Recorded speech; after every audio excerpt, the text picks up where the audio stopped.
Hielo.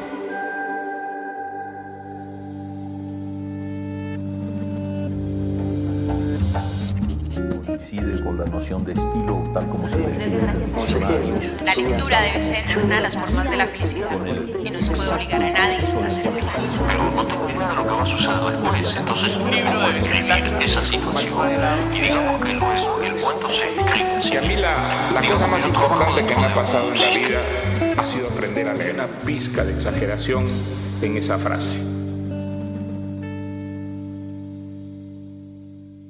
Milan Kundera fue un escritor reservado y enigmático. Le hubiera gustado incluso que lo publicaran con un nombre falso. Nació en 1929 en la República Checoslovaca, pero terminó naturalizado francés en 1981. Fue un hombre que intentó ser músico, no vivir como una persona pública y defender la cultura.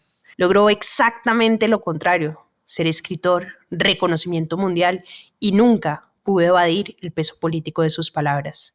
Ni comunista, ni disidente, ni izquierdas, ni derechas, afirmó, negándose a que le atribuyeran una sola identidad. Para él el único compromiso sería el arte de la novela, y ese sí que lo logró dominar. Enmarcadas en la categoría como de tragicómicas, las novelas de Kundera son a la vez profundas, densas, ligeras, hechas de encuentros eróticos y de desilusiones mortales. A este contrarrevolucionario, como lo llamaban, yo lo conocí a través de uno de mis libros favoritos, que es La insoportable levedad de ser. Y aprovechando que hace poco celebraron su aniversario, hoy vamos a hablar de su obra y de él.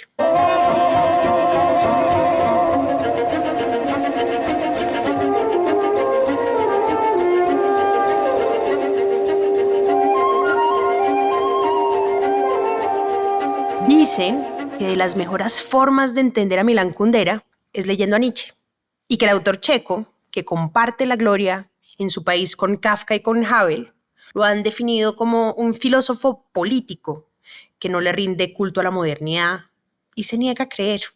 En la obra de Milan Kundera, eso sí les puedo garantizar que no cabe un solo gramo de superficialidad. Su nombre Milán es de origen eslavo y significa querido o amable.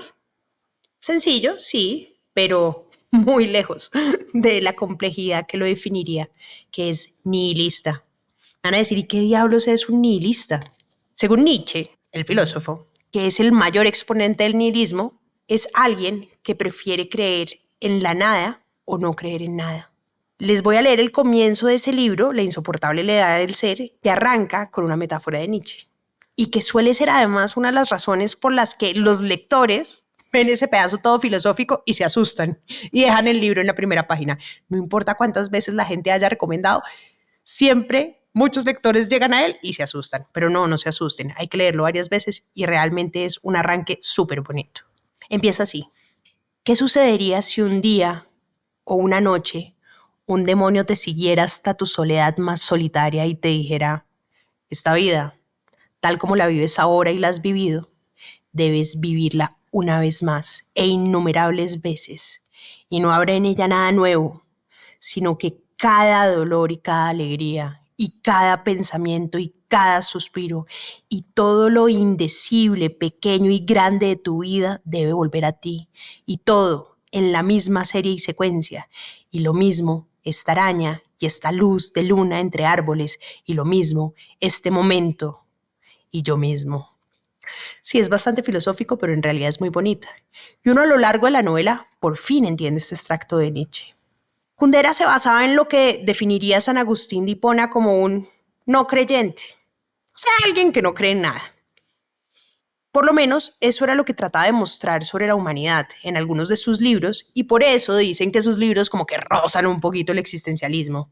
Siempre defendió la cultura, siempre que pudo, pero lo que nunca se reconoció fue su esfuerzo por desmitificar su generación y la izquierda checa a través de la literatura. Usaba además unas técnicas súper elaboradas en la narración como la polifonía, los saltos temporales, la reflexión filosófica, la alternancia de narradores, pues realmente era un berraco escribiendo. Y sobre todo las novelas.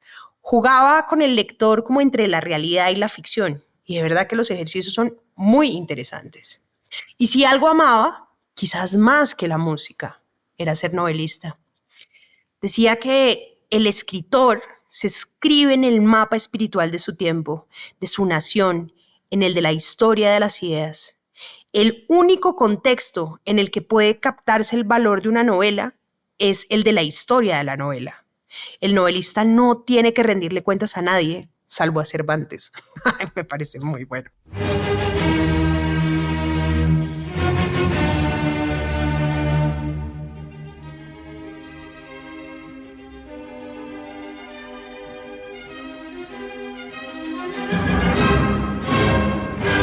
Todo empieza en Brno, que es difícil de pronunciar, pero se escribe B-R-N-O, cuando formaba parte de la recién constituida República de Checoslovaquia, que había sido creada en 1918 tras la disolución del Imperio Austrohúngaro. Allí estaba además una de las democracias más estables y prósperas de Europa Central. Era 1929, el año en que nacería Milan Kundera, un 1 de abril. En ese momento el mundo estaba a punto de entrar en una gran depresión, una crisis económica mundial. ¿Sí se acuerdan de esa? Esa es la que desencadenó tras el colapso de la bolsa de Nueva York en octubre de ese año, y a la vez emergían estos nuevos movimientos ideológicos con el comunismo, el fascismo en varias partes de Europa. Mejor dicho, el mundo era un despelote. Y la Unión Soviética, claro, bajo el liderazgo de Stalin, que comenzaba además a consolidar todo su poder. Los padres de Kundera se conocieron en ese momento, en ese contexto histórico.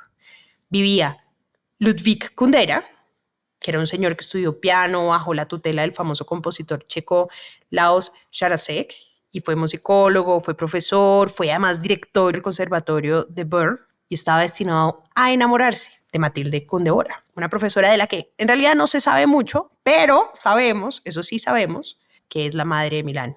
A Milan Kundera la música lo arrulló, y la verdad es que desde muy joven fue instruido en ese correcto manejo del piano durante toda su juventud. Tenía 13 o 14 años cuando un compositor judío, que era además muy amigo de su padre y que su padre quería ayudarlo, claro, en esta como compleja época para el judaísmo, y pues lo contrató para que le diera unas clases de composición musical a Milán. A Milán lo marcó muchísimo este aprendizaje. Pero sobre todo recordaría una escena con el profesor, y es que recuerda que el profesor salía de la casa, cerrando la puerta se voltea, lo mira y le dice: Milán, hay muchos pasajes sorprendentemente flojos de Beethoven, pero son esos pasajes flojos los que le otorgan valor a los pasajes fuertes. Son como el césped, sin el cual no podríamos disfrutar del hermoso árbol que crece en él. A Kundera lo marcó esta frase, porque él sentía que era como un secreto que solo los iniciados podían conocer de un maestro.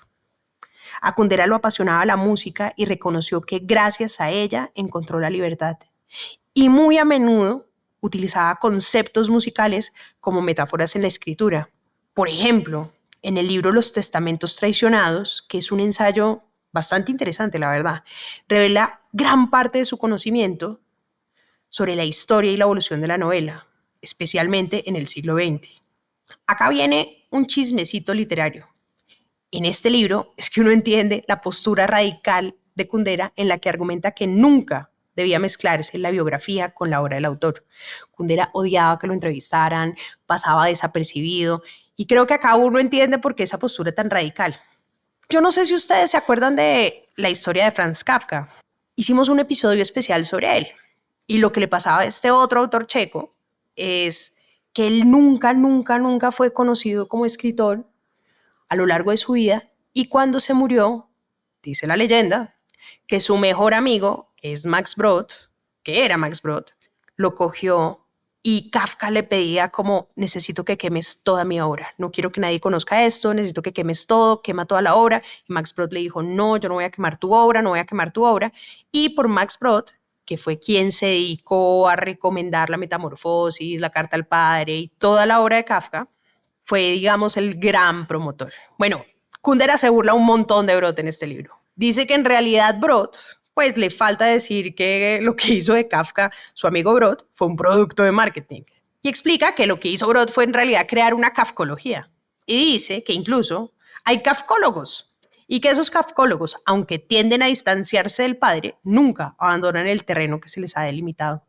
Y oigan este pedacito, dice el libro: Pese a la astronómica cantidad de textos ecológicos, la kafkología siempre desarrolla en infinitas variantes el mismo discurso, la misma especulación, que aún siendo cada vez más independiente de la obra de Kafka, se alimenta tan solo de sí misma. Mediante incontables prólogos, epílogos, notas, biografías, monografías, congresos universitarios y eventos que producen y mantienen su imagen de Kafka de tal manera que el autor que el público conoce con el nombre de Kafka ya no es Kafka, sino el Kafka localizado.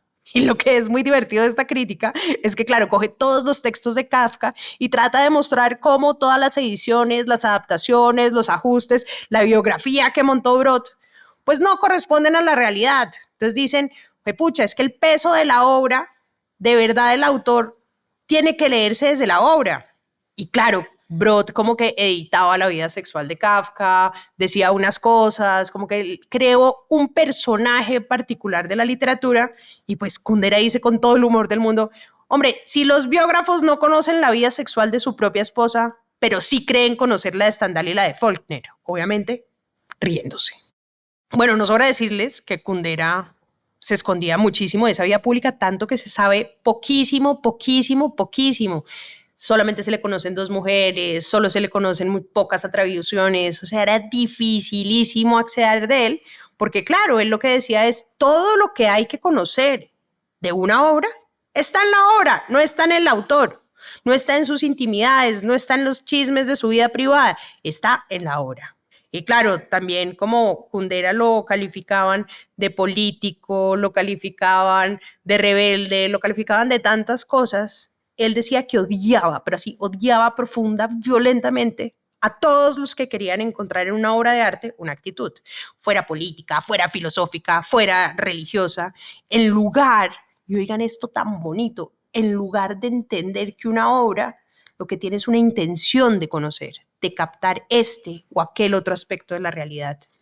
Hay otra cosa que me encanta de Los Testamentos, que es un libro que sí es bastante particular, es que habla del humor. Y claro, es que una de las cosas que le pasaba a Kundera es que decía que lo que más lo incomprendían los lectores era en el humor.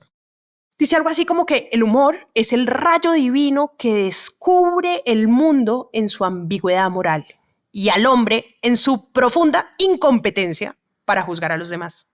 Pues mejor dicho, el humor es lo revelador.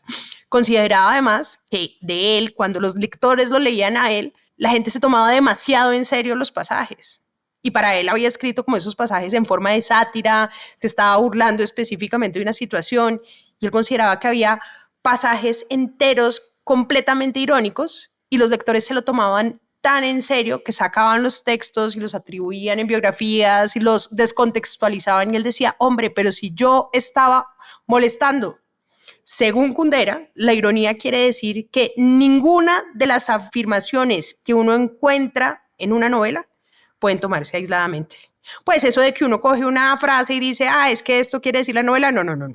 Él dice, cada una de las afirmaciones se tiene que entender en una compleja y contradictoria confrontación con las demás afirmaciones. O sea, se tienen que comparar con las demás situaciones, con los demás gestos, con las demás ideas, con los demás hechos.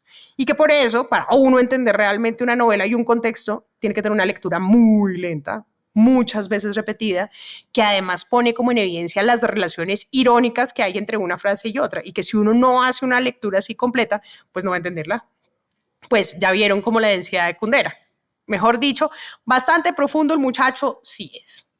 Pero bueno, ya sabemos que si se quieren pillar realmente si Kundera nos está hablando en serio o se está burlando de nosotros, pues ya saben que hay que leerlo mejor, leerlo más despacio, y saben que no tomárselo tan en serio. Uno a veces toma demasiado en serio a los autores y sinceramente no debería hacerlo. Y menos con Kundera, porque ese sí que era el rey de la ironía. A mí me parece ese libro de Los Testamentos un artefacto literario demasiado particular. Sinceramente sí, puede ser algo denso, no les voy a decir que no, pero está lleno de anécdotas, está lleno de reflexiones, habla muchísimo de Kafka, de Max Brod, pero además utiliza además como este comparativo entre escritores y músicos. Entonces habla de Stravinsky, habla de Hemingway, habla de Janáček y Ravelet, y claro, utiliza como su conocimiento absoluto de la música, de las estructuras musicales, y las compara con las novelas, pero hace un análisis muy profundo de cómo se compone la novela. Entonces, si uno quiere ser un estudioso interesante de la novela, este es el espacio. Dice una frase así que me parece súper bonita. Al igual que una gran música que puede escucharse sin fin una y otra vez, también las grandes novelas están hechas para reiteradas lecturas, porque este finalmente es su gran estudio sobre cómo funciona la novela y cuál es el valor de la novela.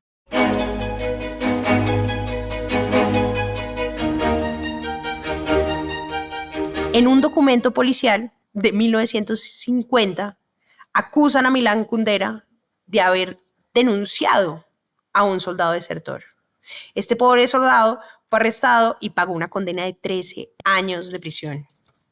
Desertor, por supuesto, del comunismo. Kundera negó vehemente haber hecho la denuncia e incluso conocer al hombre, pero ya era tarde.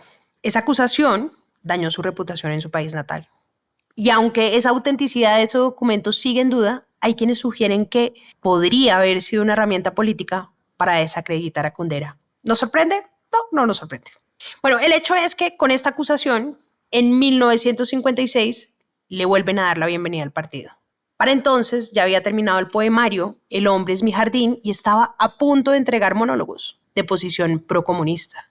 Porque sí, ahí donde lo ven, era hiper mega comunista. Pero su pensamiento fue mutando.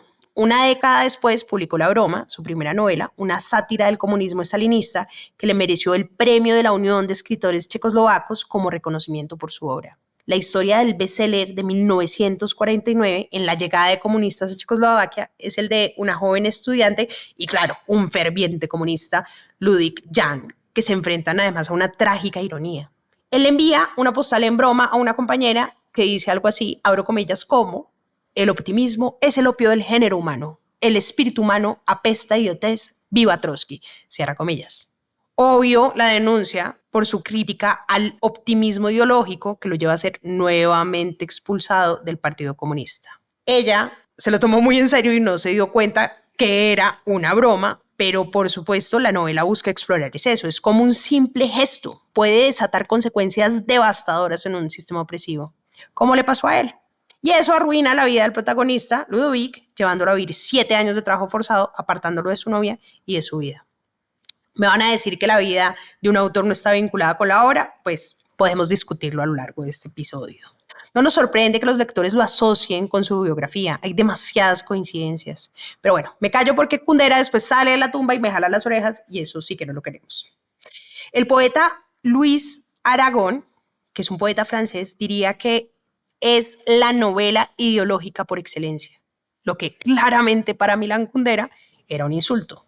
Y decía algo así como: siempre he pensado y escribí esta novela como una de amor, pero en el extranjero se lee como una novela política, afirmaría Kundera.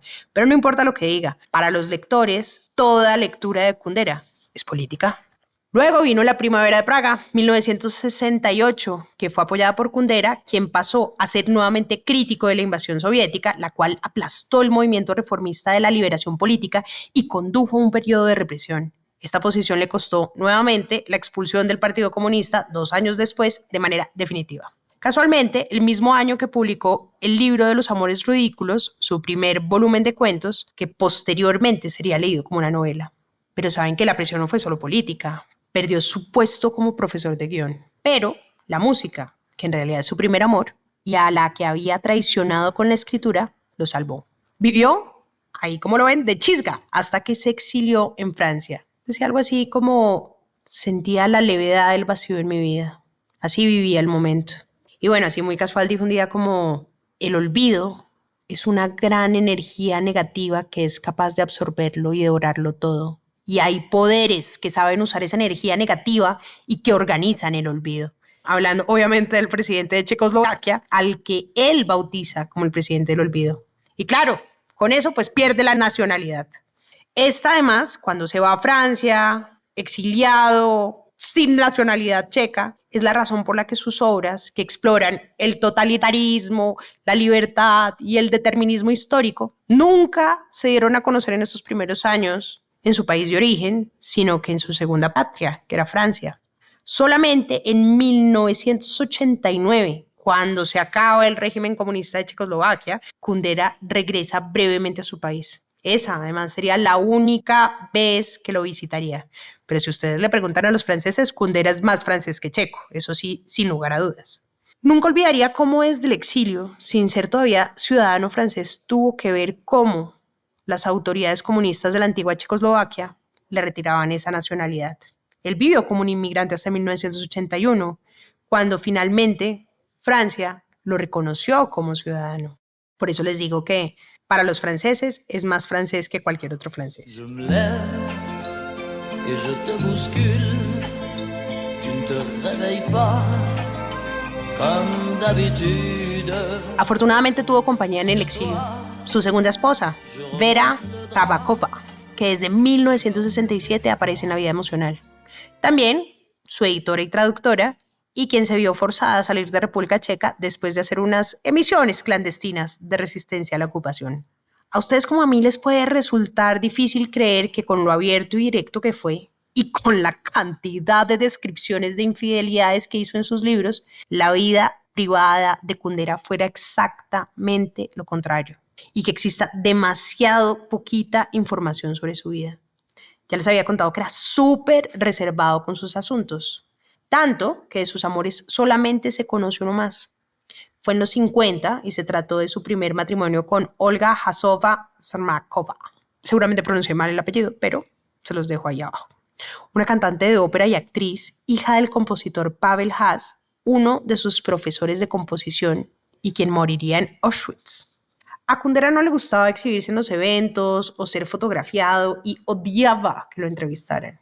Él decía, soy discreto hasta un grado casi patológico. Lo más importante que hizo en su patria espiritual, que es Francia, renunciando a su lenguaje materno, fue escribir la mayoría de sus obras más reconocidas, así como colaborar en la traducción de sus primeros trabajos en checo. No pudo encontrar un titular más preciso para este nuevo comienzo como el de su libro, La vida está en otra parte, de 1973. Hace una referencia directa a Jean-Nicolas Arthur Rimbaud y Los poetas malditos, en la que habla de su separación con el lirismo. Y bueno, vale la pena explicar que el lirismo está muy asociado como con esta poesía, con esta poética, y creemos que no lo habrá querido decir, como no dijo muchas otras cosas, pero claramente ya no era ese idealista que creía en el comunismo. No solo se separó de la poesía o del lirismo, en la que se consideraba igual muy malo, sino que además marcó una distancia ideológica con su pasado. También es que había dejado de sentirse muy cosmopolita en Checoslovaquia a entender que simplemente vivía en Europa Central. Lo explicó así. Creo que un novelista nace siempre sobre la casa demolida de su lirismo. Así que demolí mi lirismo. Tenía poco más de 25 años. Ese periodo es el Ecuador de mi vida. Para mí, todo lo que ocurrió antes es prehistoria. Solo tiene interés por el conocimiento que puedo tener de mí mismo. Este muchacho fue nominado varias veces, pero nunca fue premio Nobel de Literatura.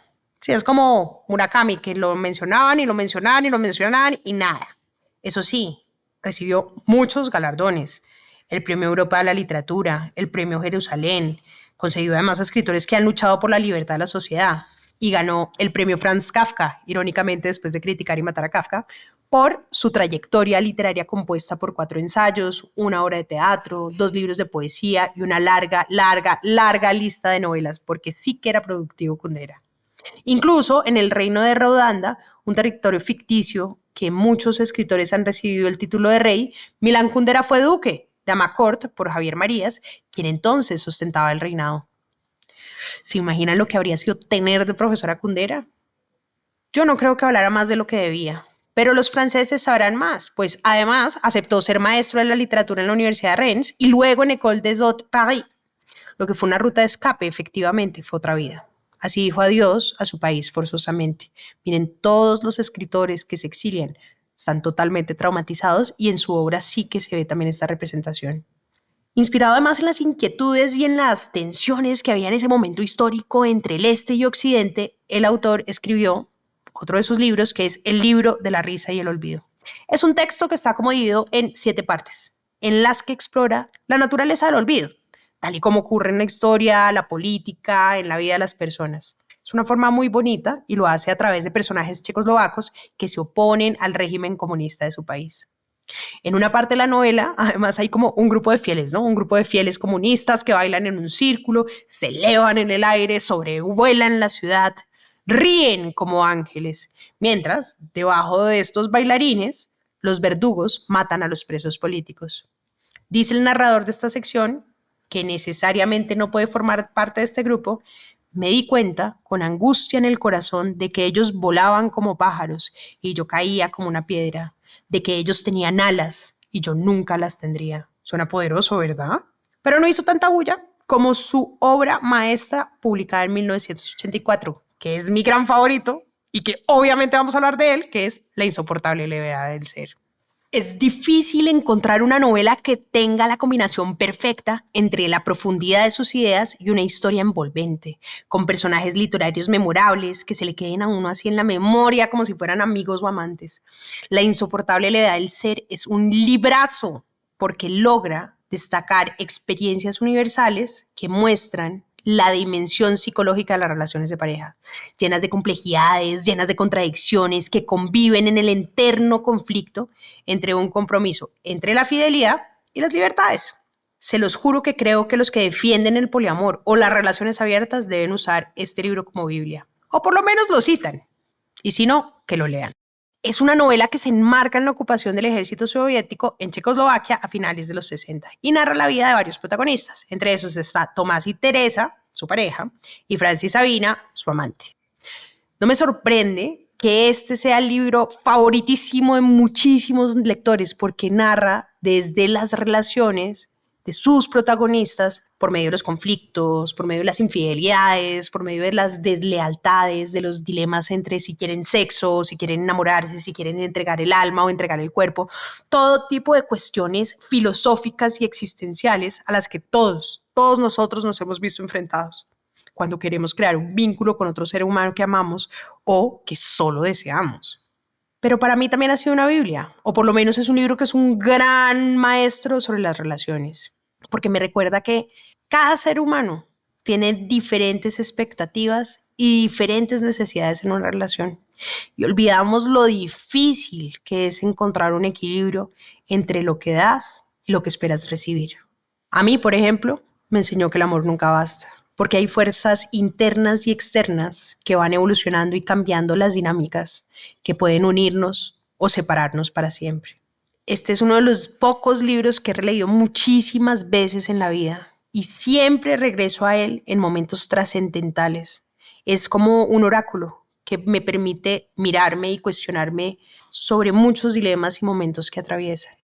Estas experiencias y diálogos de los personajes de Kundera son un lugar perfecto para sopesar las diferentes variables y puntos de vista sobre una relación y sobre la decisión de cómo queremos vivirla, porque de esto dependerá la levedad o el peso que le ponemos nosotros mismos a nuestra existencia. Esta historia, que involucra amor y placer, dicen que en el fondo dialoga con las consideraciones de Friedrich Nietzsche. Y bueno, finalmente logró ser un símbolo mundial. Tiene una mezcla como entre filosofía, política, historia, soldada con ironía y humor. Las últimas páginas de la novela confirman su nihilismo, que ya les había dicho que es no creer en nada. Y ahí radica toda la difícil situación del hombre. El tiempo humano no gira en círculo, sino que avanza en línea recta. Por eso el hombre no puede ser feliz. La felicidad es el anhelo de la repetición. Luego de la fama del libro, que fue súper mega famoso, como todavía lo es, se convirtió en una película, que es muy mala a propósito. Y desde luego tampoco le gustó a Kundera. Y como no tenían permiso para rodarla en Praga, la hicieron en los estudios de París. Pero no sería una película que les recomendaría, pero es interesante que lo sepan. Finalmente lo impensable pasó.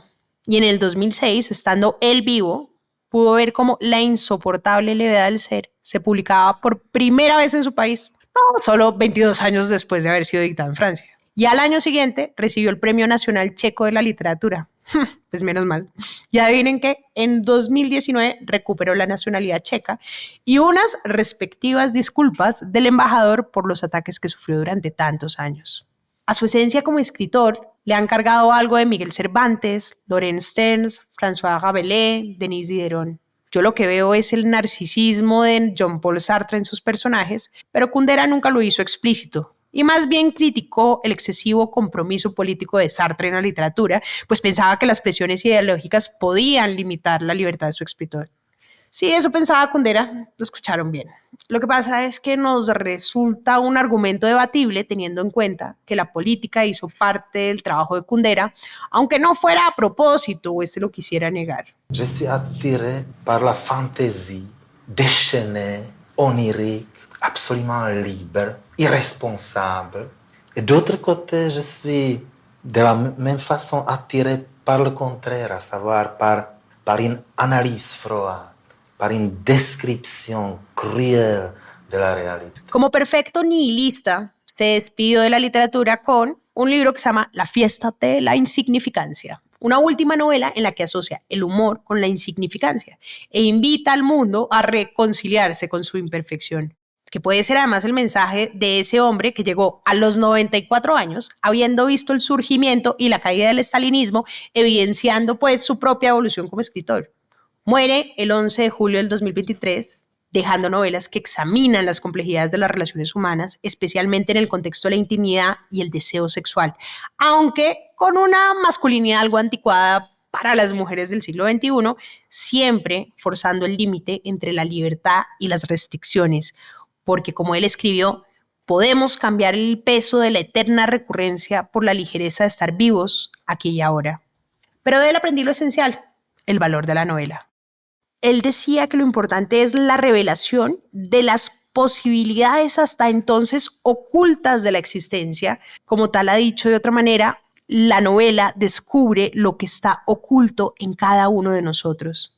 ¿Saben? Él decía algo que yo creo que todos los lectores hemos dicho. Si me identifico con el personaje del libro, tengo la impresión de que el autor está hablando de mí y me conoce, o me siento atacado, desnudado, humillado, son la prueba de que la novela ha sido leída como novela. O sea, si una novela logra ese efecto en ustedes, es porque efectivamente, según Kundera, la leyeron como una novela.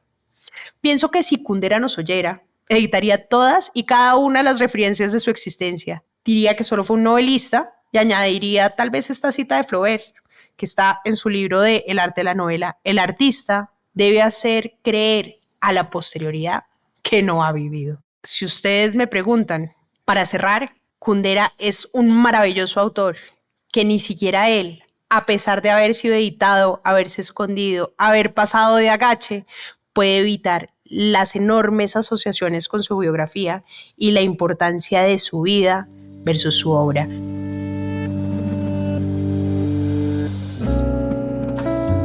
Este es un podcast para contagiar el amor por los libros, porque no hay mejor forma de incentivarlo que desde la divulgación. Ser promotor de lectura es un hobby, pero también un reconocimiento y un agradecimiento implícito a aquellas personas que en nuestra vida nos acercaron a los libros.